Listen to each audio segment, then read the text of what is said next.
I didn't want to prep this too much or Mm. do a lot of homework on you like I might with other guests, because it's kind of like I've only interacted with you a little bit through Instagram here and there. Yeah. And I thought it would be nice to just get to know you as the audience does as well. Yep. And just for background, like I hinted at before, I think I first discovered you through the Pentax 17 stuff that you were doing, and especially your photos of cars, because I used to be a big car fanatic and Mm. drifting and, the Yeah. 80s, 90s aesthetic that you have. So I guess just to introduce, give us a little bit about who is Josie on film? Like, where do you come from? How'd you get into film and what got you here? Okay, so well, I'm Josie. I have been in the sort of film scene since 2016. So as a 21st present to myself, I went and got myself a Ricoh film camera because it was like the first thing that came up on eBay, complete kit, ready to go.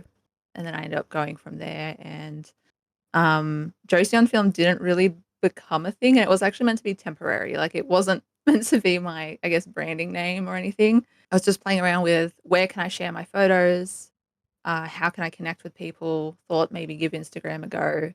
Was like, oh, I got to name it something. So I still have the other account, so it's like Josie.35mm. I'm like, I need something else that's like a little bit punchy, and then I was like, Josie on film, just go with that.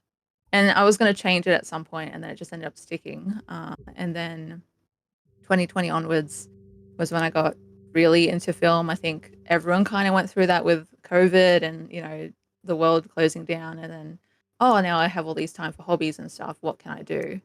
And from there, it just evolved into my obsession of now like 80s, 90s aesthetic, car scene, documenting like family stuff as well, sort of like a family legacy kind of thing there as well. Repairing film cameras, just it's a huge passion and obsession that kind of got out of hand. Yeah, And now it's evolved into what it is now of just, I guess, me and my art combined into one and just chaos in a good way. Like I'm always called the film gremlin, so I own that that's right. proudly. You have film Gremlin and is it Ricoh Queen on your Yeah, Instagram yeah. bio? Yeah, I always enjoy seeing other Aussie creators online on YouTube, on Instagram, and it makes me feel like I want to connect because I also started really small, and I know we've had brief chats about that topic of starting off as a smaller creator, not really being recognized or known as like much as the big names we see in the US. Because for me, Mm. it was just like starting off making videos just for fun and sharing my enjoyment. And that's what I see in your work. You seem to be really passionate and almost like unapologetically yourself and not trying to copy any formula. So tell me more about what inspired you to actually share your your creativity online. Was it through this Pentax campaign or just something else altogether? So I started sharing more video stuff, I think, in 2023. I did a little mentorship with another film photographer, and I was like really stuck and didn't really know where I wanted to go in that kind of direction, and they had more knowledge of social media. So I kind of wanted to understand how I could just get my work out there a bit more, and whether or not like would it be like more of a global thing, or did I prefer more of a local thing? And their biggest advice was like, just start posting videos. And I was like, okay, we'll give that a go. I had already been posting like to stories most days and just chatting to the camera. It's something that like video stuff has been something like a vlog style was something I did since a teenager with friends. Like we'd record videos, send it to each other just as like a little private diary sort of thing. And it kind of naturally became that. I also have a background in I'm a slam poet. So I'm a performing poet. So since 2018, I was threw myself in the deep end, kind of got over my social anxiety as best as I could by performing in front of people, just straight out the gate sort of thing. And I still do that weekly online. So I have that constant practice of putting myself out there in some form, getting used to it. And then that just evolved into, all right, let me start sharing my film process. Let me start sharing my film cameras or something funny I did or my day and just literally just talk to the camera like I'm talking to a good friend. And it's also part of like wanting to have a little bit of a legacy of like, I want people to get to know me. I want people to know what I love to do. I want people to, I guess have a, a bit sentimental, lasting memory of who I am in the world. And the best way for me to do that is just to treat people like they're my best mate and, hey, here's a video about what I did today. Yeah. Yeah, that really shows. I think you don't really hide your personality, because I know that even for myself, having a lot of, let's say, technical knowledge and being a little bit obsessive, like I think you are about film and DIY process, it makes sense you had a background in the slam poetry or like doing vlogs and all that, because I didn't have that. So I kind of took a long time, it's been like 6 years now or more, of doing YouTube to open up and allow that personality to flow through. So I think it's really good that you've already been able to do that, because you can have the competence and that kind of like expertise and technical knowledge, but if you don't have enough of your personality or a little bit of like charisma or that warmth, that kind of genuine approach, people maybe won't be inclined to engage. But it's still a slow process. Like, where do you hope to take what you're doing, and is it going to be your full-time thing, just continuing to do photography or social media or both?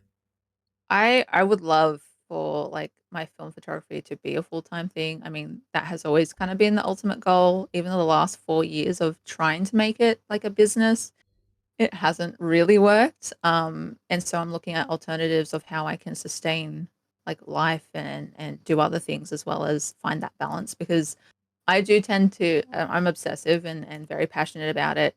And it gets to the point where I get lost in it sometimes. So I'm trying at the moment to find a balance between, balancing the film side of things. Do I want to make it a business? Which I would love to. How much of that can I actually do? There's also the question of what I'm physically able to do because of my disabilities and things like that, and how that impacts trying to make it a career. And like, I mean, I kind of had that hustle culture mindset where I felt like if I wasn't full-time photographer making heaps of bank, then I'm not successful. Like, what the hell's wrong with you? Like, why are you even trying? But now I'm kind of in the mindset of like, honestly, I would just love to have a chill, casual side job and then have this for fun. And if it takes off, it takes off. And if it doesn't, then I'm still doing what I'm passionate about. I'm still doing what I love, whether anyone sees it or not. I don't really care about it being a global thing anymore. I'm more focused on actually my local community now. Yeah, I think that's a good way to approach it, because then everything else will kind of follow later. But of course, if you don't have that stability of having the side job or whatever it might be, like regular client work, it is hard to sustain. Yeah. One question I had for you is, are you going to do a YouTube channel? Yes, actually. Yeah. Okay, cool. It's been in the works for like, I wanted to start it last year and I had plans to do it. I didn't have until recently a DSLR or anything to be able to record.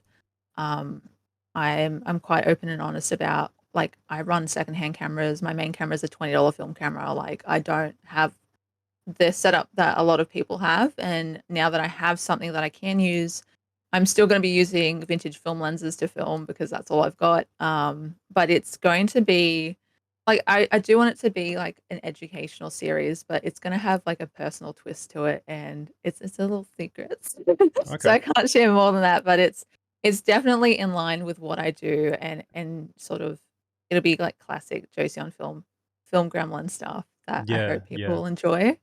So I'm sure, yeah. hope And that'll even if happen. it's not everyone, you can never cater to all, tastes and Yeah. expectations, and I don't really ever expect that either. But I think your big advantage is that you aren't afraid to just be yourself. Like, I still have Yeah. that after 7 years. Like, it takes me this long just to get to where I'm at now, but you kind of just seem really confident on camera. You can speak to Mm. camera and express yourself, and more importantly, not care too much about what people think. I think that's what kind of sparked my interest as well, is you seem kind of like, if someone doesn't like it, they can, rack off or whatever, Yeah. to put it Yeah. nicely. Um, Before we, go on to some other topics, that's something that we can maybe talk about, like Mm. the reception to your position in the Pentax launch. Because in my eyes, Yeah. Pentax 17 was a really exciting thing. I Mm. don't know if you Yeah. saw, I did an interview with the guys from Japan. I think we Yeah, I had love that. I watched that. I loved yeah, it. and as Aussies, like, we don't really get usually like as much recognition, but with Pentax 17, I felt like it was really like a well handled kind of launch. We had Hillvale Camera over here had a big party. They were promoting the camera. They were giving it out to whoever. I mean, even if I initially didn't get one, Yeah. I can't expect to, and I didn't really ask for it either. And Yeah. then, they were giving you the camera. They were putting out all these shoots. They were doing like Yeah. giveaways, I think, even. And then Yeah, as yeah. the launch carried on, there were things like they gave it out to do photo walks. I actually have a couple of loaners from them still That's so good. today, which I have to give back soon. And then I got to do the interview with the guys from Japan. I mean, that's usually Mm, unheard of with any other like film company or film related company like Kodak or Fuji or even yeah. Lomography in Australia. So I was really happy that I was able to see like, holy crap, we have an Aussie Pentax 17 rep. I didn't know that. How did you land that? And like what was the response to that? So, I kind of had an idea that I would be involved with Pentax way back in September last year when I went to a Ricoh event. I was invited to a Ricoh event and obviously showed up as the only Ricoh film shooter. Where was that? Um, oh, it was at like a portrait event in Sydney and like a bunch of brands reps and that were there, and it was sort of like like I wouldn't, it's a photo walk vibe, but in a studio of Yeah. like, hey, there's models, there's gear, there's Pentax. It was mostly Pentax gear of like, hey, check out our Pentax gear. And I just was like, all right, I'll go. Why not? Kind of like a workshop almost. Yeah, Yeah. yeah. So it was just really interesting because being a film shooter and having to actually get involved in it and like, it's workshops and that are really weird because people always hang back and you actually have to communicate with the models and direct them and stuff if you want good photos. So I was in there doing that. People were looking at me like, who is this person? I'm just doing my own thing. And then I ended up like chatting to some of like the brand reps and then they're like, you might be involved in something. And I'm like, cool. I didn't think anything of it. I was like, oh, whatever. Like that was a cool conversation. Embarrassed myself a little bit by saying how much I hated my Ricoh film camera at first. And then I was like, I shouldn't have said that to that person. That was the Yeah. wrong thing to say. And I was very like just how I am normally. Like I wasn't any different. And then I was like, oh no, did I say too much? And then I Yeah. didn't think anything of it until yeah, like I found out closer to the launch. Literally, I didn't know about being involved in the Pentax 17 campaign until the launch day. I had no idea that I was actually going to be involved and on it. Got the call and they're like, "Can you come pick up the camera?" And I was like, "Yeah, well, let me just drop everything and I'll get right there. Like I'll be there." And then I ended up being the first person in New South Wales to get the Pentax, and from there it was just like hit the ground running with creating content, lining up photo shoots. Ended up at an event. The first event was with Fuji actually, and that was when they announced me as like the Pentax 17 ambassador. I was like, "What? I'm the what now? I'm But there just here wasn't to like, shoot cars." yeah, that's crazy. There wasn't any advanced timing. Like they didn't give you an early copy or anything like that. No, no. Yeah. I knew nothing about the Pentax, and I purposely didn't look at anything online either when everything was like, I know things were like leaked the week before and stuff, but I avoided the internet and I was like, I don't want to know. I don't know if I'm in on this. If I am in on this, like I want to be surprised. And they wanted me to be surprised as well, which is why they Right. said we didn't want to give you all the information about what this camera is because we wanted your genuine reaction to opening it, to handling it. And I think that was the best way that they did it because I was kind of blown away by it and a little bit Yeah. intimidated because Yeah. it's a brand new camera and she's sitting behind me. Yeah. Awesome. So had you been following like those videos that they were putting out from Pentax Film Project in Japan and like a lot of people kind of following Yeah. along, and so you, yeah, but you, Yeah, I followed some of those and I knew about it. But yeah, this more specifics about what it looked like or what it was capable of doing or like actual launch dates and that I didn't really want to. I was like, just turn a blind eye to it. I was more focused on what I was doing anyway at the time, and I was kind of doing a lot of travel stuff and writing my Substack and just doing my own thing. And then when I got the call and the invite, I was like, yeah, I'll yeah. jump on board. So given that, Mm, and even from before, from having seen your posts online and how much you genuinely enjoy not only film photography but the Ricoh ecosystem and Pentax mm, and all that, it makes complete sense that they chose you out of yeah. anyone else in Australia to actually represent them in that way. Mm, But I can imagine there's a lot of kind of, and I know you've hinted at it already, like people who want to gatekeep or think, like who is this chick and why did she get the yeah. Pentax and all that kind of thing. Naturally, that I guess it's going to happen. Not that it should, because that's just the Yeah. internet. Sometimes you're going to get hate no matter what you do. What was your reaction to that, or what do you think of people taking that gatekeeping kind of stance on something like a launch or a brand or whatever it is. I mean, it was really disappointing because people I knew and people I was friends with were also part of the crowd of people who got really weirdly entitled about why did you get it and not me? Right. Which then I was like, I don't know what to tell you other than literally obsessed with Ricoh. I'm yeah, I'm a nobody, but maybe that's an advantage for me. And I think me having the technical knowledge of not just like self dev and shooting film and doing like more technical stuff with film, but being able to pull apart their cameras and repair it kind of gave me a bit of an edge and an insight that others might not have. So I'm able to actually test things out more and push the camera more and, not be afraid to potentially break it, which is something I had told Pentax of like, hey, I might actually end up pushing this to the point where it breaks. They Um, probably said like that's fine. I'm they said as guessing. long as I don't take it apart. So I'm not allowed. Okay.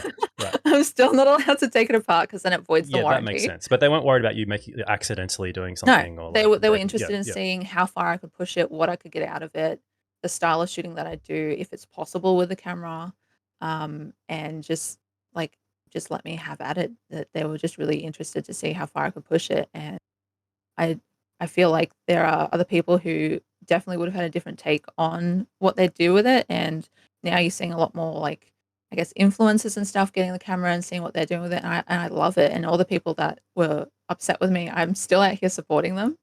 I'm like literally still commenting on their stuff. Like, I'm so proud of you. I'm so like, this is incredible. I can't believe like you're involved in this and really happy for them. And some of their names I actually threw in the mix because I was asked, like, do you know other film photographers who would be interested in testing the camera? And I gave them like a list of names. And um, so it was really kind of heartbreaking to get that kind of feedback of like people being so mean.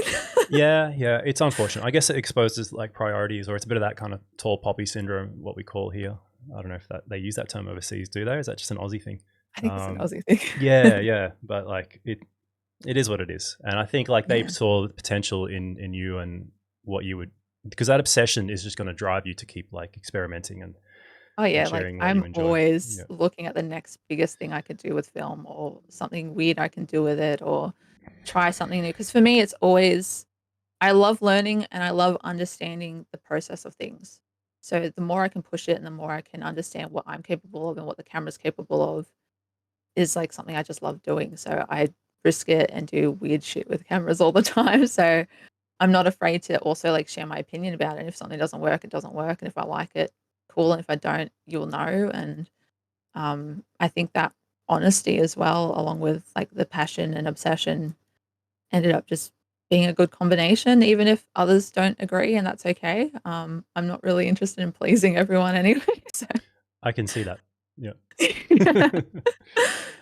um, and speaking of which, I need to thank you again for actually doing this chat with me today, Mm, because I might have said it off camera before we started recording, but I know you don't probably normally do these kind of things, and mm. I will be sharing this on YouTube, so it's probably a little bit Hi, intimidating. But YouTube. yeah, yeah. But like, hey, it's good to hear that you're actually going to be on YouTube soon, and in the future we Yeah, could like do another follow up or like a live that'd be stream or cool. something like that, because I think that could be Yeah, fun.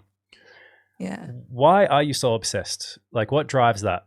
Like the DIY, the amount of time, because I don't know if people realize how much Mm. of your life it really takes up to actually develop all your own film, to spend all these Oh, yeah. hours and then wait for film to dry and scan it. And there's so much involved. It's not just a matter of Yeah, clicking your fingers.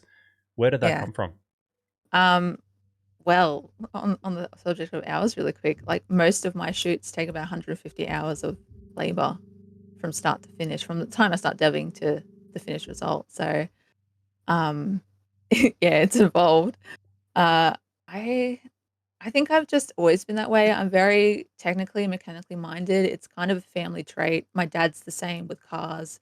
My grandfather was the same. He was a watchmaker, so he tinkered with little things. And growing up, I just always liked understanding how things work. Um, I still have things, it's very niche knitting machines, and I used to pull them apart. They're big mechanical machines from 60s, 70s, and 80s, and I used to attend classes and that, and then there's no one to repair them. So it was like, all right, I'll just learn to repair them myself. And then that evolved into, oh, I want to get a film camera. Oh, this one's broken. I wonder if I can pull it apart and get it fixed. And my first camera I repaired was like a rangefinder, which was there was no manuals online. There was no information I could find out about it. I searched every forum possible, and literally the advice that people who've been doing this for years is like, just take photos as you go and pray it works. And I think I've just always been interested in tackling how things work and just having fun with it, because it's really not that serious. Like, Yeah. if I break a camera, like, I have another one, I'll fix it. Like, I've always liked being very hands-on as well. I think I take a lot of pride in doing everything myself, in being able to own every step of the process and being able to say, I did this from start to finish. And for me, learning how to do that, and I guess part of it's also just my hyper independence and self sufficiency comes into play as well. Of like, if I can't do it, then it's not getting done. Like, and if I can't Mm. do it, I'm going to learn how to do it. That way, I can say eventually, "Hey, I figured out how to do this myself." And also, a part of it is that, you know, there wasn't resources for learning how to do a lot of this stuff. Like, I everything I've done is self taught. I I don't really follow other photographers. I've never really, like, if you were to ask me about historically famous photographers, I know none of them because I don't follow any of the historical stuff. I don't follow people's YouTubes really. I don't put myself in a position where I could compare myself to others, or, you know, feel like they're doing way better than me, or like, oh, how did they get that skill and how do I get it? And kind of like obsess over that side of things. I'd rather just go away, learn things on my own, figure it out myself, and then go from there and then share what I know. Yeah. That's fascinating, actually, because I feel like it seems to be a common thread amongst film photographers to have some kind of a mechanical mindset or background, and especially when it comes to cars. I don't know if it's Yeah. like, surely it's not everyone, but like for myself, I grew up, my dad also used to run like a panel beating workshop, a mechanic kind of Mm, thing. I worked at a Midas for a while, and I've always had that mechanical mindset. And then I think there's other like maybe Kyle McDougall or people on YouTube, or even just film photographers I chat to that are either into like mechanical watches or into cooking mm, or into like anything mechanical and kind of like taking it apart. And I really resonate with what you said about how when you're repairing a camera, there's certain pride of having done that yourself and then taken it apart. And even if it fails, you're like, yeah. for me at least, I go into kind of a bit of a flow state when I'm taking something apart or just in the guts of like whatever it might be, like a camera or something I'm trying to repair. Do you feel that as well? Like when you just you get Yeah. your time, just lose sense of time when you're repairing Yeah. something? It for me, it's also like really therapeutic. Like, Yeah, if something's wrong or I'm not handling something very well, like, I just either do something creative, or all right, I go through grief or something, I'm pulling apart a camera. yeah. Spend the next 3 days, tear it down, rebuild it completely, test it out, follow all the old, nowadays you can actually access all the old, service manuals from the '70s and follow them to the T, sort of The thing. Butkus guy, the Butkus on the internet. Have you seen his website? Oh, Yeah, yeah, I follow his yeah, stuff, yeah. but also there's, Oh, the learncamerarepair.com. YouTube guy. Yeah, he's great. Yeah, I've used Yeah. his videos a few So times. there's, yeah, a couple of, and like some of the old school techs on Facebook, I'm in some of their groups. I still ask them directly, and half the time their responses is like, "Did you read the manual?" And I'm like, "Okay, I'll go read the manual first." Yeah, they're so Um, long and boring sometimes. Have you yeah. chatted to Jess Viva La Film in Sydney? No, I haven't actually. Yeah. No. Is another question. Do you like, because I think I find this, but do you find like a downside to having that fierce independence and that will to want to do everything yourself? Yeah, it's called burnout. Yeah. So I end up saying yes to a lot of things. I take a lot of things on because I know I'm capable of doing it, and I feel Yeah. like I could do it like justice and do it in the best way possible because I've got the skill set to do it. But then I take too much on, and I get burnt out, and I kind of wish like, sometimes I do sit and think like it would be really nice if, you know, I not that I will because I take so much pride in the self dev, but it would be really nice if I just stuck with sending stuff to film labs because, I wouldn't have to deal with, mixing chemicals and making sure everything's perfect Yeah. and scanning film. Yeah. So it makes it hard to delegate things as well, doesn't it? Even Yeah. in daily life, because I think, not that I don't. I think you're probably even more obsessed with deving and stuff than I am. But like even for me, I find that like if I need to delegate, like just needing help with a workshop or Mm. whatever, or getting someone else to edit my videos, for example, I still can't give away that control because I want to have like creative control, or I actually kind Yeah. of have a love-hate relationship with maybe the editing process, or doing everything myself, because it's just different. It's like when you cook your own food, isn't it? Yeah, yeah. I'm Yeah. the same. Like my partner Jordan, he's been in the filmmaking scene for like 10 years and he does film photography as well. But he does it so different. And I develop his until recently I was like developing his film and now he just sends it to a lab because he's like, oh, I don't care, I'll just send it to a lab. I'm like, that's fine. But even when he's there to assist me, I'm still like, no, let me do it. And he's like, but I'm here to help you. And I'm like, Just in that's standby. nice. Yeah, yeah. But I want to do Pass it me this that thing. way. Yeah. Yeah, yeah, literally. I can see how you would burn out though, because it seems to me, even just like looking at what you post online, is that you put a lot on your plate, and Mm, it's just never ending. Like even if you were doing half of that, you'd still feel like you have a lot on your plate. But yeah, at the end of the yeah. day, as long as you're enjoying it. I want Mm, to circle back to something you touched on earlier, which was about inclusivity and your disability, and yeah. something you've kind of posted about recently, where it ties into photo walks and meetups. Yeah. Because I actually do run meetups myself. So talk to me a little bit more about that. Okay, so I have and I am starting to sort of organize it, and my partner is as well. I've tried to go to photo walks and I have been invited to a lot of events and even like during the Pentax 17 sort of campaign, when you're expected to go to events, that's something that's not really touched on of like accessibility. So I had to organize everything myself and make sure that I can get there and there's a lot of like mental load involved in being able to attend things and actually engage in a community in person. And photo walks are inherently just organized to be like low key hikes and like multi locations. And oh my God, this is a really cool location. We're going to go here, here, and here. We're going to have like three models. And then it's like, okay, but where are we parking? Where are the basic amenities? Is there Mm. shelter? Like, how long are we going to be walking? How far is the distance? All those sorts of things. And no one really thinks about it, even though everyone has basic needs like that of like, oh, it would be actually really helpful if parking was right nearby. But it's like never, it's always an afterthought. And seeing that a lot more recently of like major events just not even bothering with basic parking or even mostly just sharing information about location and how long it's going to be and things like that. And then you have to kind of like pull teeth to get information because no one wants to say like, oh, this actually isn't accessible. It's almost that like, oh, we don't wanna, like, say we're not inclusive because then that looks bad, but I would rather just know ahead of time, like, can I attend it or not? It's as simple as that. And if I can't attend it, then are there gonna be events that people like me can attend?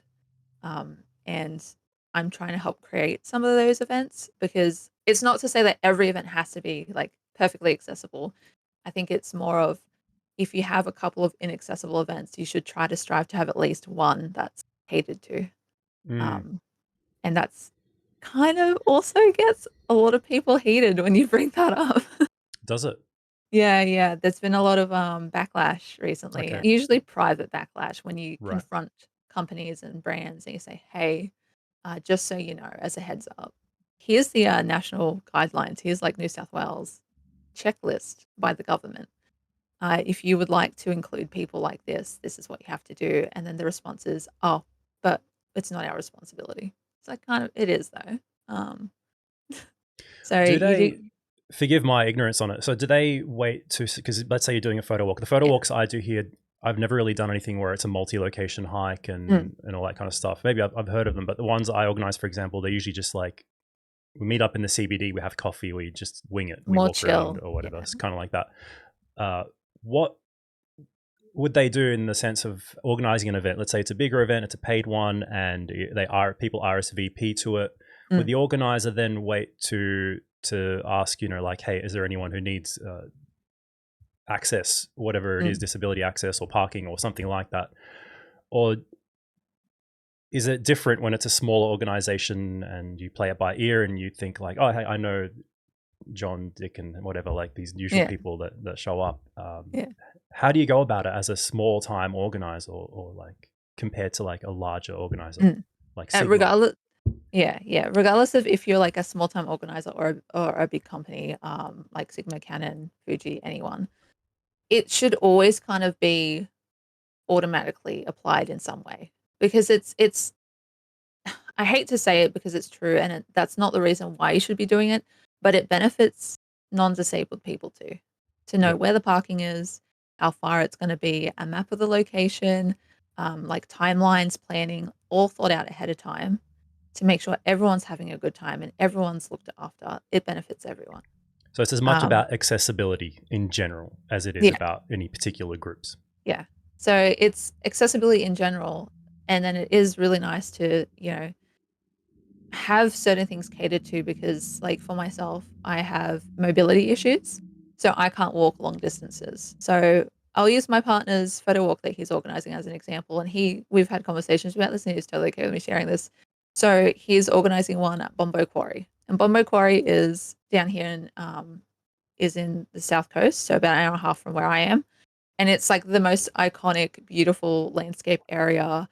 Everyone who loves landscape photography goes there for astro, like wedding photo shoots happen there, everything. Like I've done photo shoots there myself. There's disability parking at the meeting point. There's amenities at the meeting point. There's shelter. There's also stairs down to the beach, which for some people is okay. But the actual walk into the quarry itself is not accessible. It is too long, it is too far, it's not stable ground, it's rocky.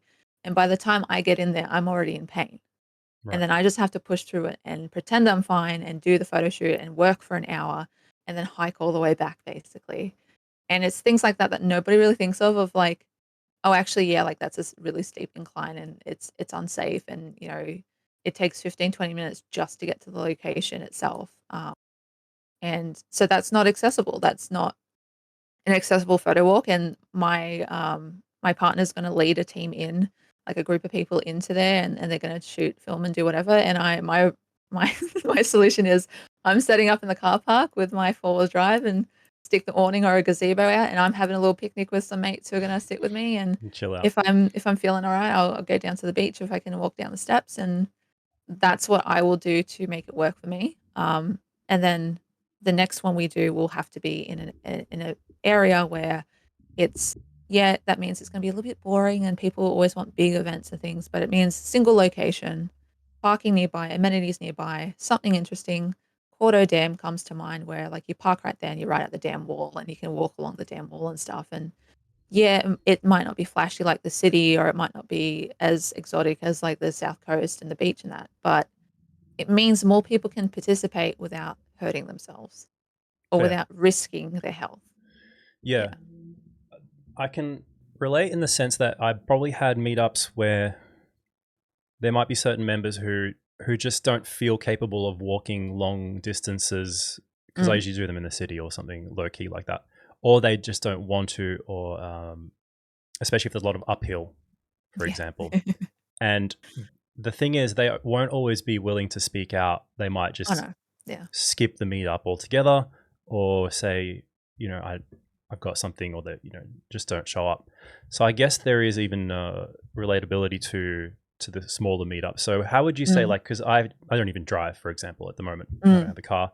Most of my meetups are usually, when I think of accessibility, the vast majority of people who want to attend my meetups, we talk about them here on Discord, they want to have it accessible by public transport. Yeah. Melbourne is That's the quite, issue. because we live like metropolitan, most of us. But then I've even had people come down from the country. They catch a V line. They always want it to be Mm. somewhere near a train station or near like Yeah. public transport. How could someone like me, think of what I wouldn't normally think about to make things more inclusive or accessible? It honestly starts with having conversations with people, with opening it up and making yourself a safe space, so that way the people who want to attend can actually say to you, like, what suits them best. Like, yes, public transport, but also when you get there, what is good for you? Do you need somewhere to sit? Would you prefer it be more chill and more of like the coffee meet and less of a photo walk? Or do you want more of a photo walk and less of a coffee meet? Or it's, yeah, like, it has to happen like weeks in advance of putting it out there, being like, "Hey, you're allowed to come and talk to me, and I have some questions about, what will help make you feel safe, like, what's a great way for you to actually be involved? Are there any limitations you have, and how can I cater to them?" And then you have to keep checking up on it during it because people are still even if they tell you like, "Hey, Like, I could say to you, like, "Hey, like, I can't walk long distances." I might still show up and force myself to walk that distance and not tell Absolutely. you that I'm in pain because I don't wanna put you out, and I don't want you to feel uncomfortable, and I'm just so used to people making it a big deal of, like, "Oh, but you knew that this is what it was gonna be." And it's like, "Yes, but also you did ask me Yeah. how you can Yeah. help me." That's completely true because people will just power through and then Mm, like put up with pain or discomfort because they don't want to like infringe on other yeah, people, and then they'll end up putting themselves out or feeling bad that they came in the first place. yeah, So I guess that's definitely a good point. And you're looking at organizing meets yourself. I think you said you've already done yeah. something, right, in a smaller capacity. And Yeah, with your partner, are you doing that joint? Like, are you both kind of organizing it or yeah, separate? yeah. 'Cause it's me letting him help me as well, Yeah. and it's a lot for me to take on because I'm already when I attend other people's events, I have to plan that weeks in advance, how I'm gonna get there and all that sort of stuff, so to take a little bit off my plate, he wants to sort of lead it, and I'm okay with him doing that, and I did try to hold some photography workshops where I made sure they were disability accessible and stuff, but then it just didn't end up panning out, people pulled out last minute. I didn't really have, I should have done, like, a ticketed system or something, or, like, you purchase a ticket ahead of time. I kinda just put faith in people that they were, like, gonna show up and pay on the day, and it didn't happen. Mm, Um, yeah. Yeah. With so paid it events, yeah, especially. yeah, it's so hard to, like, get people to commit to events because if it's a free event, they're like, "Oh, it's okay if I flake out." But, I'll like, just see even how the weather is. yeah, yeah, but even if I say I'm gonna go to a free event or, like, a low like, a cheapish event, I will still, like, treat that as a huge commitment. Like, I will show up. Like, I'm not gonna just flake out on someone. And I've been to events where, someone has booked out their, like, 10, 12 spots or whatever, free spots, and no one showed up, and I was the only one who showed up, and I'm like, "But I said I was gonna show up, so I'm here." Yeah, yeah, I know the feelings. I'm like that. I hate canceling on people or changing things unless I really need to. Yeah, yeah. I guess Eventbrite or something like that would be the Mm, way to go, even though it adds a yeah, layer of complexity. I think I had once used that when I did a trial workshop at a yeah, coffee shop. And at the end of the day, you're still going to get about 70% of people will show up and 30 mm, will cancel, which is yeah, normally yeah. a good rate, whether it's like a normal public event or Mm, a wedding, I yeah, guess, would have higher keeper rate. But even then, they account for like an airplane flight. They always account yeah, for cancellations. yeah, It actually would be pretty cool to collaborate on something in the future because I've come down to Sydney a few times. I always mm, enjoy visiting Sydney, and I don't yeah, know if you're up for it, but I've done stuff with like Photographers Anonymous Sydney or just mm, random photographers whose work I enjoy, and I do want to come back again in 2025 because it's been a few years. So I'll yeah. definitely get in touch with you if we can like organize That'll something be together, or yeah, absolutely. and That'd then be yeah, heaps we could fun. get a brand on board or get like some kind of sponsorship or something because it is Yeah. hard with Oh, yeah. the monetization aspect of it because there's a lot of cost and Mm, time involved, but then you want people to commit and mostly yeah. show up as well. Yeah, you kinda have to and, like, this is something I've had conversations with, like, I have a good friend, Clyde, and he's with Sony. He's a Sony advocate, and his own experience as well is, like, you have to offer so much value that it's like, it makes sense for this person to go there. Like, you have to be like, "Hey, you're getting this, you're getting that, you're getting this experience, you're getting some free film, you're getting, whatever. You get to play with lights, you get to play with the camera, you get to, pick my brain about, this very niche thing that I do." You're And right. if people see value in that, then they're gonna show up. But if you're just like, "Oh, it's just a chill photo walk," it's like, "Okay, cool, and?" So Yeah, it's really yeah, hard. yeah. Yeah, It it's is, so and I hard to get think the people involved. freebies or just like really planning, over planning. I'm not a good planner, but I remember when I did do the workshop in Sydney with Photographers Anonymous, we called it playing with portraiture or something, and Oh, then nice. Jackie, who was really good at organization and planning, came up with like a whole day and like we're going to get some snacks and we're going to get this space and we're going to Mm. have lights and this studio is providing whatever it is and these people will show up and act as models, and it does take a lot of Yeah, yeah. planning and then advertising in a sense because I think for us who are like you and me being really more on the creative side and DIY, we're probably not as good in the business side of things. I don't know Yeah, about you, I'm but like terrible. I struggle with Terrible. that, like yeah. Business, you can be a good people person but it Yeah. doesn't necessarily make you a good organizer. No, They like, don't always go hand in hand. yeah, I'm pretty good at organizing just because I have to in, like, everyday life, like, Yeah. I have like, literally my life for the next 6 months is already planned out because I have to. to Yeah, work right. around medical stuff. And I already know what all of 2025 is gonna look like for me in terms of film stuff as well, because I Yeah. need to plan everything way in advance. So Yeah, I I'm suck at always it. planning. Like, my partner, I think it's a guy thing. My partner's the It same, is. like, he could just walk out the house with, like, keys in his wallet and nothing else, and I'm just like, I need, like, my emotional support water bottle. I have, like, a car that's packed to the like, I've got a four-wheel drive that's packed with camping gear all the time, like, I'm prepared for anything and everything. Yeah. And so he's just, like, winging it, and I'm like, "That must be really nice to just be able to do that." It is and it isn't, because then it's like, "Hey, so what's your strategy or your plan for this and that?" I don't know, just like, Just show up. this That's vaguely this direction, right? And then you yeah. kinda just but then you don't Sometimes get as there's an much done. advantage to that though. Like if there's Yeah, if you mental just load. kind of yeah, mental load, and also sometimes like you can't plan for certain things. Like if you have a photo walk or you have like a specific, theme involved, or maybe the model doesn't show up and it's like, oh shit, what are you gonna do now? If you've planned everything to just be around this one specific thing, then how are you gonna pivot? And if you don't have that, ability to do that, then you're kind of dead in the water with it, and then you're not Yeah, gonna want to do it again. yeah, that's true. I faced that actually with the Pentax interview because I wanted to talk about, like, certain topics, Mm, and then before the interview started, "Hey, is there anything we can't talk about? This is what I wanna ask," like, "Oh, we need to avoid this topic and that topic," and then I was like, "Oh, I yeah. have to pivot now into, like, completely different territory." Not Yeah. completely different, but slightly. I think, yeah, Yeah. being able to be quick on your feet is a good thing. Mm. That's the Speaking of fun thing which, about working with the brands, hey, of like yeah, yeah, yeah. Well, that's actually what I wanted to circle back to again, is like working with brands. So is your Mm. partnership with Pentax like a continuing thing? Is it ongoing? And are you gonna like branch out into anything else, or what are your hopes to? Because I saw just this morning you were sharing a story. You were like reviewing some Veloy stuff, or is that just something you bought from them? I was given that by them. Yeah, I'm still sort of in negotiations about what's happening with that and what that's gonna look like, because they kinda wanted it to tie in with the Pentax, obviously with their half frame. half frame. My film scanning setup is very, like, streamlined specific, like, it's taken me a long time to nail it, so I'm always very wary about trying new things because it takes like, I'm a perfectionist. Like, I want it to look a certain way. But I was like, "All right, if you wanna send me something, I can try it out." But if you're expecting like, if it's gonna become like a marketing thing, then that's a different conversation. And I think that's, like, always a fine line that you have to tread with a lot of brands, because the whole influencer culture of like, "Oh, you get free stuff." It's like nothing's ever free. There's always you have to work for it, you have to create content for it.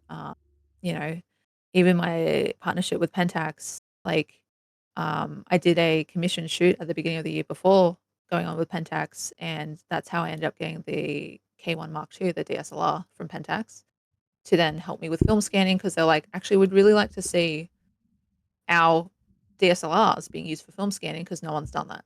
So that's So what you use. I will be using it soon. Ah, okay, right. Yeah, yeah. That's awesome. So, at the moment, I'm still using my partner's Canon 5D Mark II with a 100 millimeter one-to-one Macro. macro, Yeah. and I've got that set up now with the K1 Mark II with their HD 100 millimeter Have you macro. done any scans with that yet? No, not yet. Like, oh, cool. That's gonna be I'm exciting. Yeah. sort of I was going to for, like, this batch of film that I'm doing, but I was like, this I because it takes calibration and stuff, so I was like, I know right now that it's locked in, good to go. I can just smash out my film scans, get it done in a couple of hours. Pentax 17 roll takes about an hour to scan, because I do both singles and the diptychs, so that way it's end You up do doubling both. it. Yeah, Yeah, yeah, but you and you with scan borders. as individuals and then you scan as doubles as well. Yeah, yeah. Ah, So it's double so scanning it. an hour including conversion or just capture? Conversion is separate. Oh my god. Yeah, So so it's yeah, jeez. yeah, because I Yeah. also, this is how obsessive I am. I manual focus every single shot. Um, yeah, I that's not just too bad because that's good actually. You get better yeah, because yeah, your film actually can move slightly yeah. as you travel So, through, especially towards the yeah, end of the roll where it curls.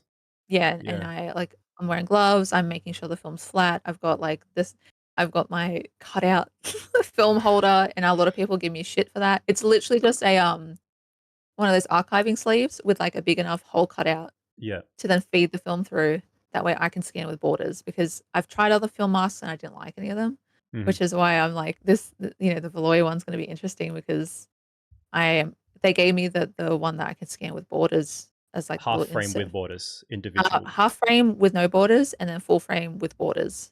Because I which you said to can do them, for I'm like, diptychs. yeah, and I'm Yep. just like, well, I've been scanning the half frame as like full frame with borders as Yep. both singles and diptychs and doing all that.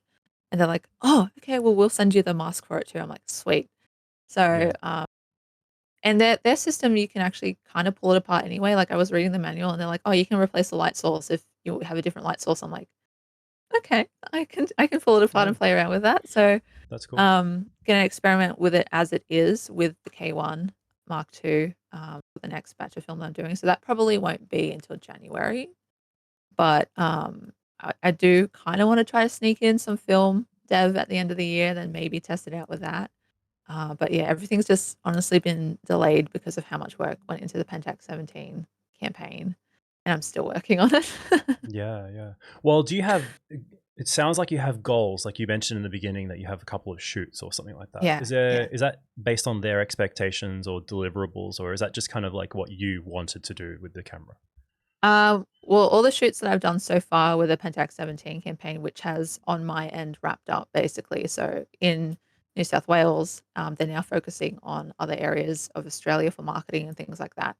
So my involvement with the Pentax 17 marketing specifically right now is like once I've finished these two shoots and they're out, then that's it. There's no more like specifically planned shoots for the Pentax 17, and it's just whatever I want to do with it.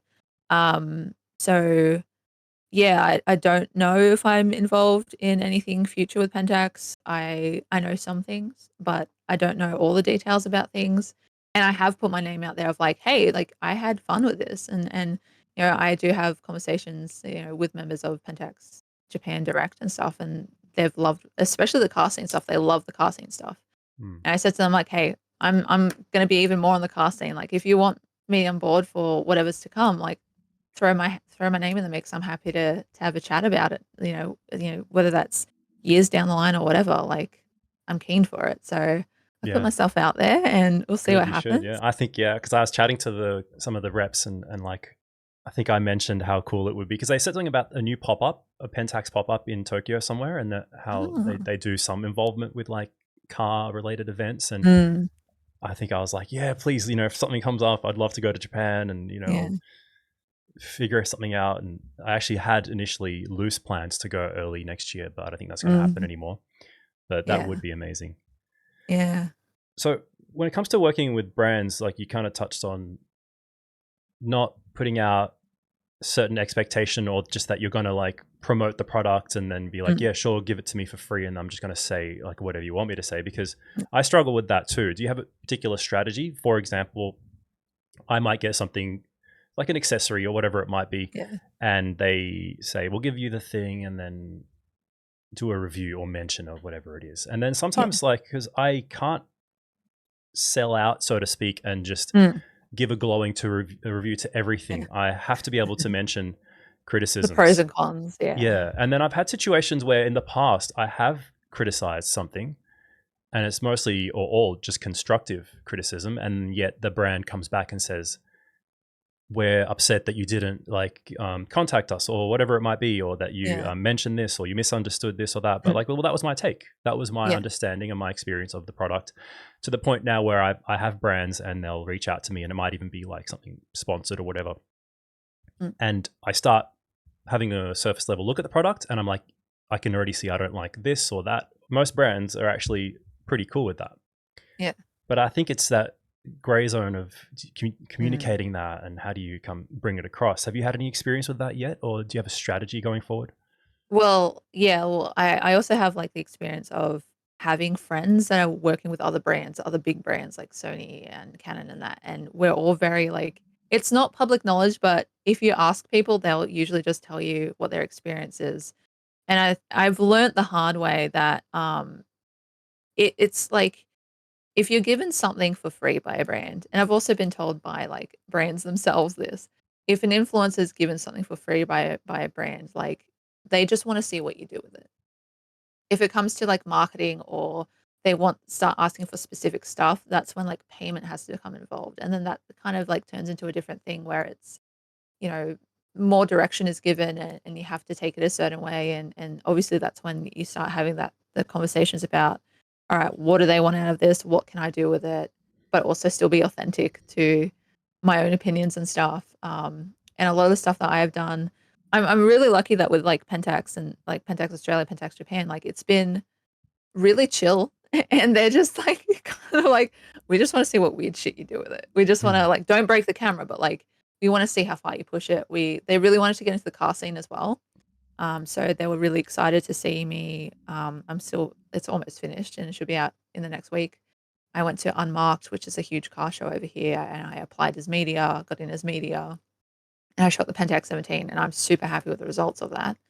And they love seeing that side of things and not just, I guess, like the portrait side of things and more chill stuff. So it helps if you know what the brand is kind of expecting, but at the same time, like, yeah, there's like gray lines and boundaries that have to be put in place. And also, um, it is hard for me because I'm like, I get FOMO and I also want people to like me and I want to like know that Yeah. I'm doing a good job. So sometimes I give more than I should have. And I go a little bit above and beyond and maybe I make content that should have been paid for or, kind of push things. And then they're like, oh, we didn't ask for this, but thank you. And I'm just like, oh, I thought you guys wanted this though. So it's Yeah, really hard. that's fair. I think that's good because at least it's what you enjoyed doing, and it's you're still authentic Mm, in a sense. Of yeah. course, we can't help but have some kind of bias, especially if you get something Yeah. for free. Like you kind of, well, I didn't pay for it. You don't feel as much investment. Yeah. But then that's a good way to get your foot in the door, I guess. Because early Yeah. on, I did that too. I was like, oh, I put in more effort than I should have. But then the Mm, brand appreciates that and they'll come back to you. Or it could be yeah. that like they don't. I had Lomography, for example. They sent me some film and, I reviewed it, had fun. And if I liked it, I said I liked it. And there was one where I was like, I don't really like this. It's not my favorite thing. Oh, yeah. So I didn't hear back from them. But then it's not necessarily meaning that it's because they didn't like me or how I presented the Mm, stuff or whatever it is. There's just these like waves, the tides that come and go, and that like, yeah. as long as you're yourself and you feel proud about what you made, Yeah. you can reach back out to those people. Or if it's not meant to be, it's not meant to be. If they Yeah. don't want you because you're not like aligning with them or you're not bending to their will, then I think Mm, that's good. Just keep being yeah. yourself. And I think that's the way to go. Yeah. Yeah. I Yeah. mean, it's something that part of a little bit of the backlash I got with the Pentax 17 was the idea that that some people said, not gonna name names, but that like that I was biased, that I was always gonna say positive things about the Pentax Well, 17. of And I'm course you just are. like, well, In a yeah, like sense, like it you're a makes sense. Pentax fan already. Yeah, and I'm just Yeah. like, "Well, why wouldn't I?" But I've also have criticized the camera and, like, Yeah. being a KOL, like a key opinion leader for them, like, they asked me the questions of, like, "What do you like and what don't you like?" And I've already said to them, like, "You know that I'm a mechanical film camera girl. I shoot Yeah. everything manual. I don't shoot anything auto, and you've given me a camera that's auto." Yeah. And That I was one of my found a criticisms way too. to, like, yeah, I found a way to make it work for me, which means, yes, manipulating the camera, manipulating the way my film looks and things like that. And now it works for me. But for like the general film photographer, it's a great little camera. Like, Yeah. It's interesting because I actually, when I first heard about it and saw other people's reviews, I was like, I don't know if it's for me and I don't think, I would buy it. And I maintain that I'm probably still more of a rangefinder or like 35 mil mm, full frame user. But when I actually held it and used it, I was pleasantly surprised. I was actually like, yeah, even if it had nothing to do with me sharing videos online, um, I took it out on the street. I was like, hey, this is actually not bad. I don't know if yeah, you saw, like, I did the street photography video. Yeah, it was great. I said certain things aren't great, like, the flash or the shutter speed maybe doesn't go mm, high enough, or there's no full manual control, but I kind of didn't yeah, expect that. And I can see more utility in this camera. yeah, So I'm all on board. Like, I think yeah, it's huge, the fact that we have yeah. this camera in 2024, Oh yeah, and yeah, that based on its success, there will be something else, or I mm, hope there will. yeah. Yeah. I think that a lot of people also forget, and a lot of the people who had the biggest criticisms were people like me who are like long term film nerds. We're Yeah. very passionate about it, and then when you get told like, "Oh, this is a camera that's, like, kinda more catering to the younger generation to get more people into film," there was that gatekeeping moment of like, "But what about us?" And it's like, "What about you? It's not for everyone. You've Yeah. got a collection of Yeah. 30 like me, 30 something cameras.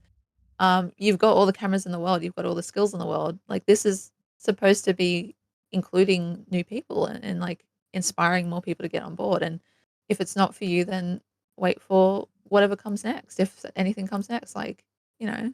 There's always Yeah, there's always yeah, a camera. There's always a camera that you will like better.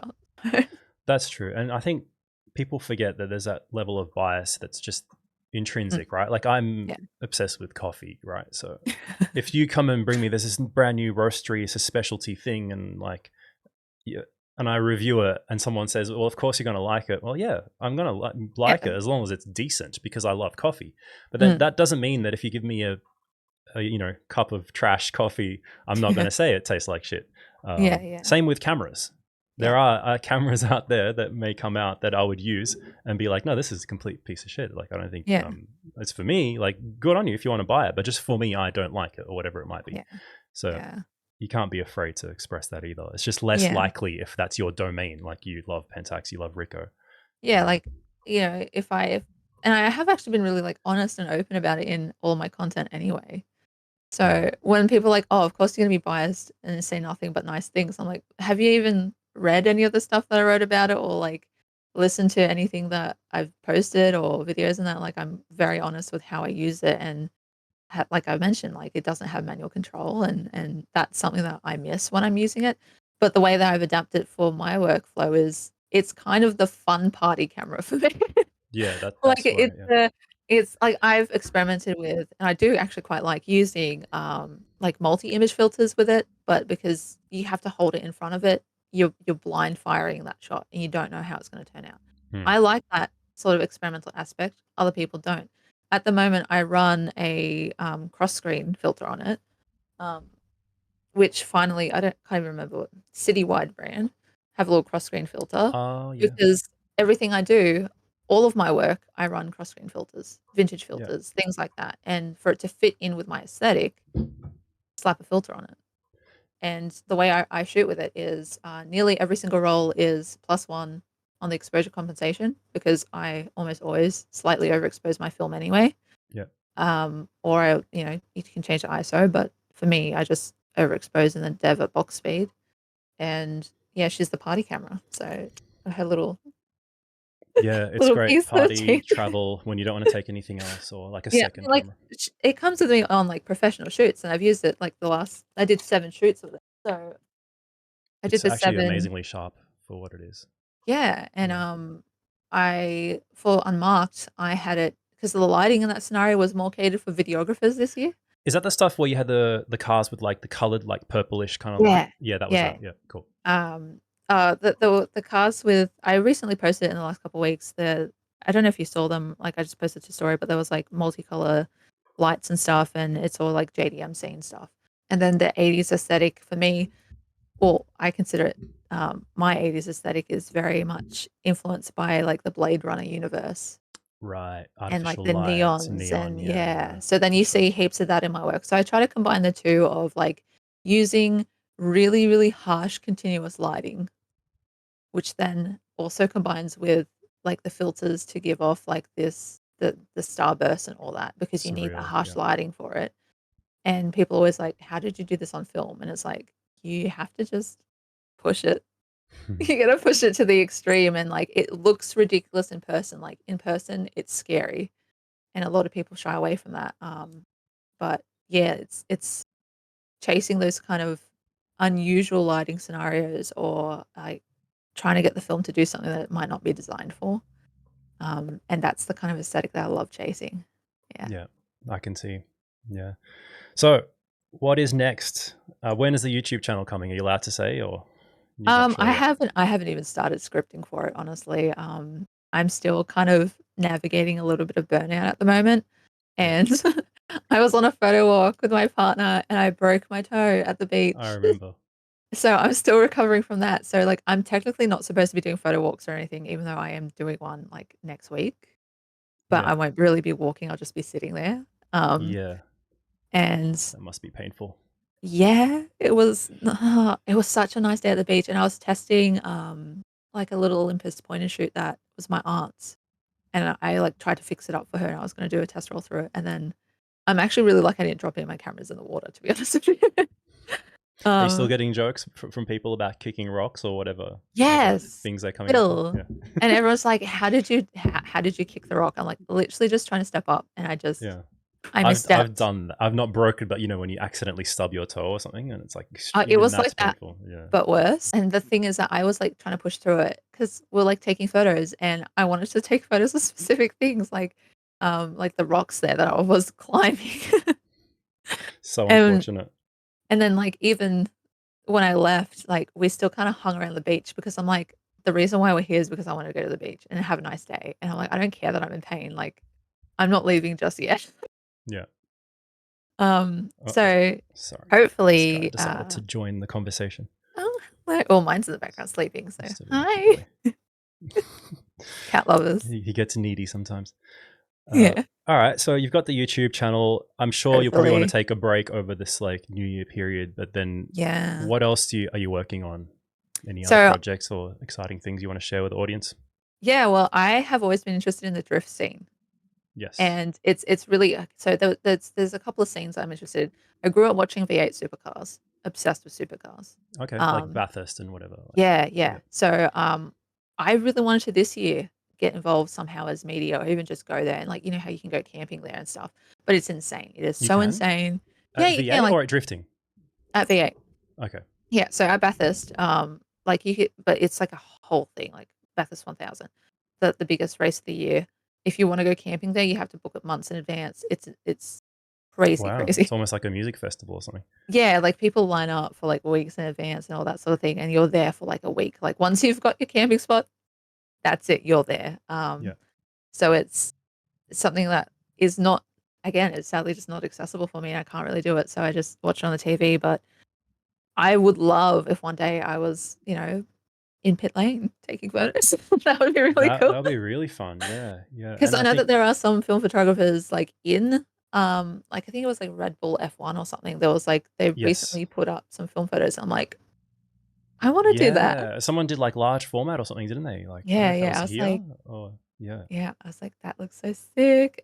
For me, like drifting would be it. Like I know V8 Mm, and all that would be fun, but F1, I'm not as much into that. But growing yeah, up, like being into the JDM car scene and Initial D and like yeah, Japan and all that stuff, like it would be. I've still never seen like a drift car show or anything. That's one of my yeah. dreams to see that. So Are um, there a lot where you are or not really? not that I know of. Like I've never made Mm, the effort to look into it. I always just mm, assumed that it would be a smaller scene here, and you have to go to Japan to see the real deal or whatever. Because I've seen like great content from over there, and they're yeah, like yeah, next level stuff. But I reckon there's probably some good drifting stuff here. I don't know about yeah, Melbourne, maybe Sydney. yeah. Yeah, Yeah, Sydney is like I've recently just discovered that Sydney's huge for it. Like, yeah. it's Sydney Motorsport Park, Australian Drift Club, I think it is. They literally just put out their calendar and it's like events on every week. You can just go hang out. You can either like passenger rides, you can drift your own car. The one that I really want to get to, like probably just as a spectator, because they don't. It's you don't really have to be media. You can just spectator, set up your camera, sort of thing. I am trying to make sure that I get there for women in drifting in September. Because I am also like I do attend a lot of like women specific car events as well. Like for the girls, I've shot for their charity car show, which was incredible. They're also starting to kind of get into the drift scene with like skid pan events and things like that, which is really cool. And I was like, this is like the perfect year to do it. I've always wanted to try to get action shots on film of cars. I've seen some really sick drifting on film, and like even like the high eight cassette tape video players. I've got one that I'm Ah, trying yeah, to trying to set up, trying to fix up for it, and like the old digicams and all that. You see that everywhere. Especially like in the US, there's a huge scene in the US for like old school digicam videos of the drift scene, and that's just like super inspiring to me. And I would love to learn how to drift. I don't know if it's not in the four wheel drive. I possible. hope. No, absolutely not. No, Yeah, terrifying. I don't get a want to Sylvia roll. or something. Yeah, Yeah. Well, because yeah, like a lot of people, it's really hard actually, because I have a GQ patrol and I'm obsessed with her. And yeah. um, her name's Scorpion, which is based off of the video game Halo, the Scorpion tank in that game. Because the running joke is that GQ patrols are unkillable tanks, and Yeah. she handles like one. So um, whenever I show up to car scenes in her, I always get people looking at me like, "What the hell is that?" I was like, Yeah, she's technically, not I quite a guess, drifter. yeah, Yeah, like it's a she's Nissan. cute. It's Yeah, exactly. It's a yeah. Nissan. Like I The kind of most fit in. popular model in the drift scene, probably. Yeah. I would not be able to Yeah. drift her. She's that's like something else that kind of ties into the YouTube thing is it is going to feature the GQ Awesome. Patrol. Yeah, that would be cool. Because I have a current it kind of plays off a little bit of my current series on Substack, which is through my Viewfinder, which is my road trip series, Yep. where I basically just drive somewhere, shoot a couple rolls of film, a bit of storytelling, and hoping to kind of find a way to combine a whole bunch of things that I love doing and that people love seeing from me into a YouTube video with also like I also don't want to I think I put it off for so long because I don't want to be seen, which is really ironic and what people get so upset about is like I don't really want to be seen as like an authority. Like I don't want to be the person that like you rely on for like, oh, if she's doing it, I can do it. Like Yeah. no, I want to Well, create a space where you just kind of I'm inspiring to you, but you shouldn't like be waiting for me to tell you what to do to then go do it. You know what I mean? yeah, I know what you mean. Yeah. I guess you just Yeah. do what you enjoy and just Yeah. whatever people will follow if they want to, and then if they don't, they don't. I'm Yeah. looking forward to seeing it. Should be cool. Yeah. And Yeah. yeah, thanks again for having this chat today. Do you have anywhere else where you want to direct people to find your work? You mentioned the Substack. Should we Yeah. put I've a got link to that? yeah, that would be great. I've got my Substack, which is also Josie on Film. I don't have like a proper website yet, but I'm hoping to set one up. I've got a temporary one at the moment. And otherwise I'm just on Instagram pretty much every day. Okay, so primarily check out Josie on Film on Instagram. We'll put a link to the Substack, and you also offer photo shoots in Sydney Yeah. or New South Wales, Yeah. generally The speaking, as well. first one is the 21st of December, which I know is cutting it close to Christmas. Yep. And that's on the South Coast at Bombo Quarry. My partner's, like my Instagram and my partner's Instagram will have information up over the next couple of weeks as we get closer to it. But it's more of like a chill, low key vibe. Oh, And that's then, the workshop thing. yeah, yeah, Yeah, yeah, yeah. But yeah. you also like do paid portraits and shoots like that. So I Oh, guess if yeah, anyone wants a film photography specialist in Sydney, I guess yeah, maybe in 2025 they can reach out to you through Instagram. yeah. Yeah, looking forward to having another chat soon and seeing the birth of the YouTube channel. We can do like a follow up Hopefully it or goes well. something. Maybe even in person in Sydney. That'll be cool. Yeah, that'll be really cool. Yeah. All right, Thank you. great to chat to you today. Thanks for having me.